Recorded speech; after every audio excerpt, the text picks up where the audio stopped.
parte de segunda-feira, a volta do Filho do Homem. A pergunta 2 diz o seguinte: leia Apocalipse 14, versículo 14. Que título é usado para descrever Jesus em seu retorno à Terra?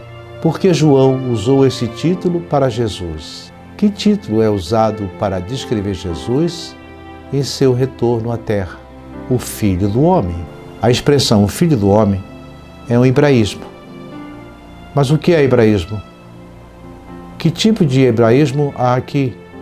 Hebraísmo é uma expressão idiomática, próprio da língua hebraica. Mas o que é a expressão idiomática?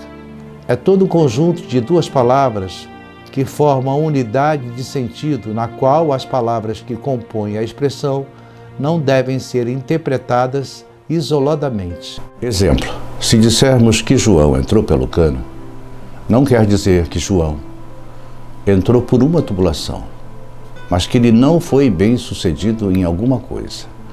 Na língua hebraica, era comum associar a palavra filho a alguma realidade para transmitir a ideia de qualidade, de alguma coisa, de alguém.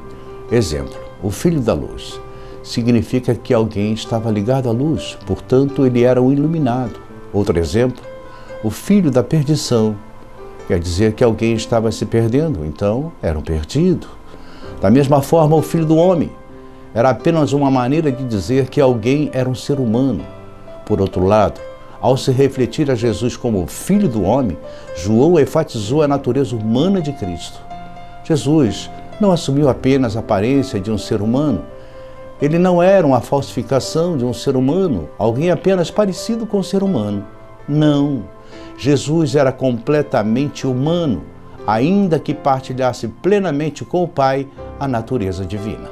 Como diz a lição, Jesus usou esse título como afeto para se identificar conosco. Ele é um Salvador que nos entende, experimentou nossas tentações e passou por todas as provas. E mais abaixo, a lição ainda diz que Jesus, que veio nos buscar, é o mesmo que viveu entre nós. Ele está qualificado para nos redimir, porque se tornou um de nós e enfrentou com todos nós todas as tentações de Satanás e foi vitorioso.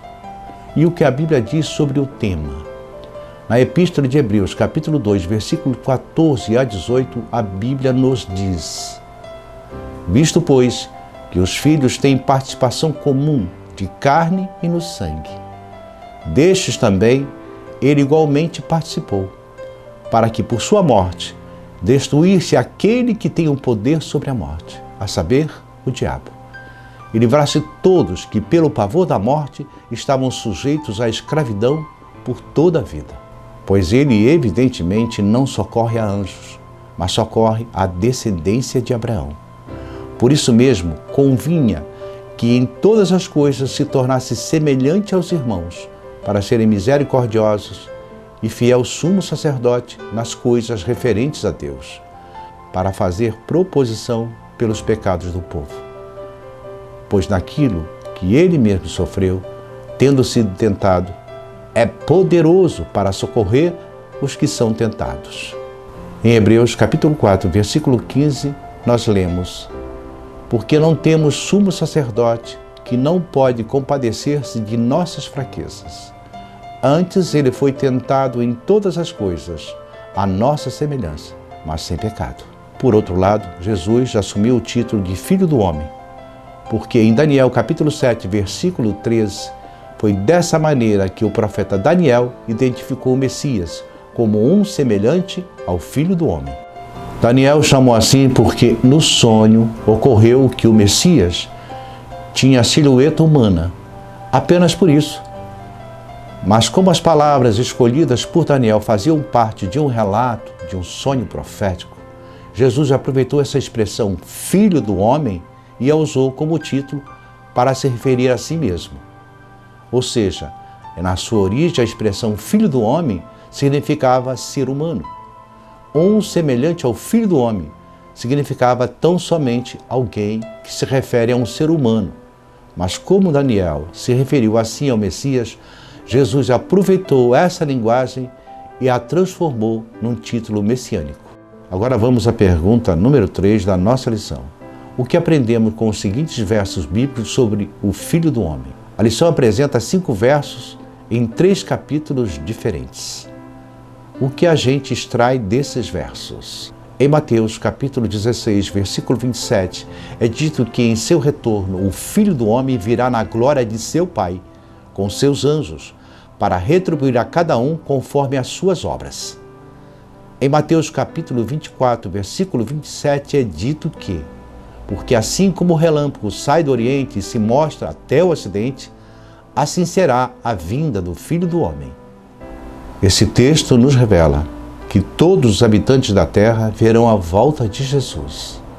Em Mateus capítulo 24, versículo 30, é dito que, quando Jesus voltar, todos os povos da terra se lamentarão e verão o Filho do Homem vindo sobre as nuvens do céu com poder e grande glória. Por isso afirmamos que a segunda vinda de Cristo será visível em toda a terra, será gloriosa e poderosa. Por fim, em Mateus capítulo 25, versículo 31 e 32, vemos que, quando o Filho do Homem regressar, ele virá na sua majestade, estará acompanhado de todos os seus anjos, e então ele se assentará no trono de sua glória. O texto diz também que Jesus separará os cabritos das ovelhas. Esses 2 versos mostram que a volta de Jesus será majestosa e que será nessa ocasião que ele será entronizado como rei no reino da glória. É importante nós entendermos que existem 2 tipos de reinos de Cristo. Um é o reino da graça, o qual é indicado na Bíblia quando se menciona o trono da graça. O outro é o reino da glória, quando é indicado na Bíblia quando se menciona o trono da glória. O reino da graça é invisível e atual. O reino da glória será visível e ainda está no futuro. Quando Jesus ressuscitou e 40 dias depois subiu definitivamente ao céu, ele se assentou à direita do Pai no trono da graça como o rei do reino da graça. O trono da graça é mencionado em Hebreus capítulo 4, versículos 16. O rei da graça é um reino ainda sem território. É um reino espiritual e invisível de Jesus sobre a igreja, cujos membros estão espalhados por todo esse mundo tenebroso. Mas quando Jesus voltar diante de todas as nações que estiverem vivos naquele momento, Jesus se assentará no trono da glória, para inaugurar o reino da glória. O trono da glória é mencionado no texto de Mateus, capítulo 25, versículo 31. Nós sabemos que por ocasião do segundo advento de Cristo, os justos mortos serão chamados à vida pela voz do Filho de Deus. Os justos vivos serão transformados. Os ímpios vivos serão mortos pela guerra, pela 7ª praga e especialmente pela glória de Cristo. Os ímpios mortos não ressuscitarão, com exceção de alguns ímpios específicos da ressurreição um pouco antes de Jesus aparecer no céu, por ocasião da ressurreição especial ou parcial de Daniel capítulo 12, versículo de 1 a 2. A maioria esmagadora dos ímpios só ressuscitará no final dos 1000 anos. Tendo isso em mente, é interessante nós observarmos que quando Jesus voltar, a decisão já foi tomada. Jesus afirma que com ele estará o galardão para retribuir a cada um segundo as suas obras. Se é assim, a decisão do tribunal divino já foi tomada. Antes da segunda vinda de Cristo, lembra, a decisão já foi tomada. O juízo iniciou em 1844. Esse ponto é muito importante e nos remete à lição da próxima terça-feira.